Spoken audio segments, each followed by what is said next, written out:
Halo, selamat sore. Kami dari Bank Sampah Serean Makarya hari ini sedang melakukan pelatihan ekoprint dari berbagai media, dari media recycle paper, dari muk, dari kulit, dari kain juga. Alhamdulillah kita sudah bekerja sama dengan Unsud, Fakultas MIPA Unsud, dan tadi kedatangan tamu juga dari Humas Unsud dan tim dari TVRI Jawa Tengah. Sukses selalu untuk Unsud dan TVRI Jawa Tengah. Pewarna alami itu adalah pewarna yang ramah lingkungan. Jadi sebenarnya nenek moyang kita itu zaman dahulu itu sudah mengenal pewarna alami, yang mungkin Anda istilahnya batik sogan itu pewarna alami. Namun dengan berkembangnya zaman, kita mengenal beberapa pewarna sintetis yang menghasilkan warna yang cetar. Namun setelah ada pewarna sintetis dan kemudian ada proses pewarnaan, lambat laun itu kita mulai melihat bahwa ada pencemaran lingkungan. Itu sebabnya kembali ke pewarna alami menjadi penting supaya kita bersama-sama menjaga lingkungan. Jadi ekoprint itu bisa dilakukan pada berbagai media. Ini contoh pada media keramik. Contohnya jati. Jadi saat ini tuh yang paling kuat taninnya itu adalah jati, ditaruhnya seperti ini. Gitu. Nah setelah selesai bisa ditambah lagi Bu biar rame gitu ya. Tambah jati, agak dibasahin dikit biar dia nempel. Udah ada yang basah. Bisa Pak. Itu ini udah basah. Biar nempel, terus setelah itu dibungkus. Nah, ini dibungkus. Setelah itu dikukus seperti biasa 2 jam. Ini daunnya apa Bu? Daun jati. Daun jati. Iya. Bisa ambil lagi di sana ada. Nah, ini adalah kertas yang di ekoprint. Kalau kertas ekoprint nanti kita buat ini contoh ya, kertas daur ulang, tapi kemudian di ekoprint ya. Nah, setelah di ekoprint baru jadi kertas seperti itu gitu. Dan kita menggunakan ekstrak pewarna alami dari daun dan akar, juga pohon-pohonnya. Dan kebetulan kita punya produksi yang best seller adalah ekoprint Serean Makarya, dan kebetulan kita juga bekerja sama dengan Fakultas MIPA oleh Ibu Ari Asnani. Beliau membina kami dari pewarna-pewarna alami.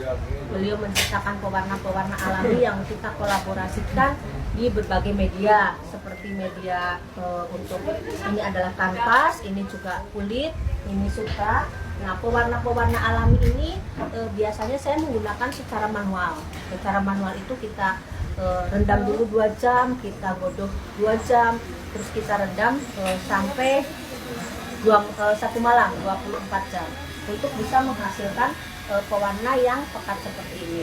Bu Ari menciptakan pewarna untuk lebih hemat waktu, lebih hemat biaya juga, karena yang ditemukan oleh Bu Ari itu hanya bisa ditempuh dengan 2 jam saja, bisa langsung digunakan seperti ini. Jadi kita bisa menghemat waktu sekitar 20 jam.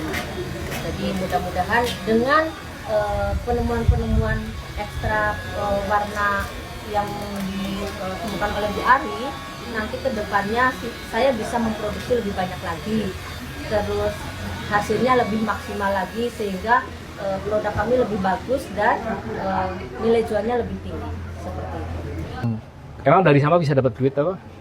Bisa sih Pak, bisa. Satunya di sini nih, ide kan ada di Bank Sampah Serean Makarya. Dia juga kan bekerja sama dengan Pegadaian, di mana salah satu programnya tuh gimana kita bisa menabung sampah, misal dari jenis kertas, nanti ditabung, ditimbang lebih dahulu, nanti akan ditukarkan dengan tabungan emas senilai berapa gram tergantung berat dari sampahnya Pak. Oke, jadi ya, dengan menggunakan sistem yang tadi dicontohkan sama kamu tadi ya, sama Bu Ari tadi itu, dengan petunjuk dari Bu Ari, untuk kemudian menghasilkan barang-barang seni ya? Iya, kesenian. Iya. Mulai dari cover buku ataupun ya banyak sih, mungkin kayak beragam variasi daun maupun bunga yang dipakai sehingga kemarin menarik. Maka bisa dipakai dengan nilai jual estetika yang bagus, dapat dipakai buat meningkatkan harga juga, dan juga untuk nilai seni juga dapat bisa dipakai pada saya berbagai banyak hal, cover buku maupun hingga foto dan juga produk-produk lainnya yang nilai estetika. Jadi karena berhubung penelitian saya tadi bahan alam zat warna, jadi mungkin ini tuh jadi salah satu batu loncatan gitu loh Pak. Gimana kita tahu zat warna apa aja yang nanti mungkin kalau di penelitian saya aplikasinya untuk serat-serat yang lain. Kalau Bu Ari kan kebanyakan untuk keramik dan kain. Kalau saya kemungkinan nanti bisa untuk serat-serat seperti rotan atau hal-hal bahan alam yang lainnya. Gitu. Oh, jadi rotan dikasih warna gitu? Iya, dengan pewarna alam. Kalau kamu apa? Pertanyaannya? Tertarik di, kalau dia rotan ya, kalau kamu tertarik di apa? Kalau meja? penelitiannya emang sama dari serat rotan, tapi tertarik ikut kegiatan ini karena ya berhubungan langsung sama masyarakat, terus bisa mengaplikasikan secara langsung pewarnanya, terus bisa membangun silaturahmi juga lah sama masyarakat sini, gitu kan ya. belum pernah ke sini juga. Iya. Ini nambah pengalaman gitu lah, Pak, nambah ilmu baru. Iya, tambah temen ya. Oke. Jadi kenal sama Mas yang ini nih, satu ini. Tapi udah punya dia katanya. Bercanda lah ya. Oke, terima kasih semuanya ya. Selama ini ya ketika kami bekerja dengan pewarna alami, karena pada prinsipnya itu kan tumbuhan ya, dari segalanya itu aman. Jadi pada prinsipnya karena itu kita menggunakan tumbuhan dan kita biasa bekerja dengan tumbuhan, kita makan dengan tumbuhan, maka itu aman bagi manusia. Itu sebabnya kalau kita hendak melakukan proses dengan pewarna alami, residu ya setelah kita melakukan ekstraksi kan pasti ada residunya dan itu aman gitu. Tapi kita akan melakukan pengkomposan sehingga dia bisa menjadi kompos organik untuk itu jadinya ini loh recycle. Jadi ada tumbuhan kita gunakan, residunya kita buat kompos. Nah komposnya itu kemudian digunakan untuk pertumbuhan tumbuhan dan begitu seterusnya. Ya, ini adalah hasil karya Bank Sampah Serayan Makarya. Sing maune ora nana gambare dan gambare ya. Ya, oke. Payu pira kira-kira? Dolar ya Pak. Oke ya, terima kasih. Yang penting terus berkreasi ya. Ya ini. Alat ekstraksi yang ditemukan oleh Bu Ari Asnani itu sangat membantu kami dalam proses produksi ekoprint, terutama dalam waktu dan produksinya lebih cepat dan kualitasnya lebih baik. Ekoprint kami yang kami warnai dari ekstraksi yang ditemukan oleh Bu Ari, bisa medianya dari kanvas, dari kulit, oleh sutra juga, dan kain batik primis. Banyak tamu hari ini ya. Iya. Dari Unsud. Ya, hari ini kita dapat tamu dari Fakultas MIPA Unsud. Kemudian juga kita lagi ada liputan dari TVRI Stasiun Semarang, Jawa Tengah.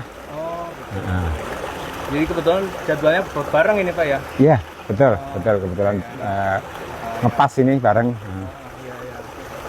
Apa Pak harapan Bapak dengan adanya kunjungan dari Universitas Jenderal Sudirman? Harapannya karena kebetulan kita juga sudah melakukan ada kerjasama dengan Fakultas MIPA Universitas Jenderal Sudirman.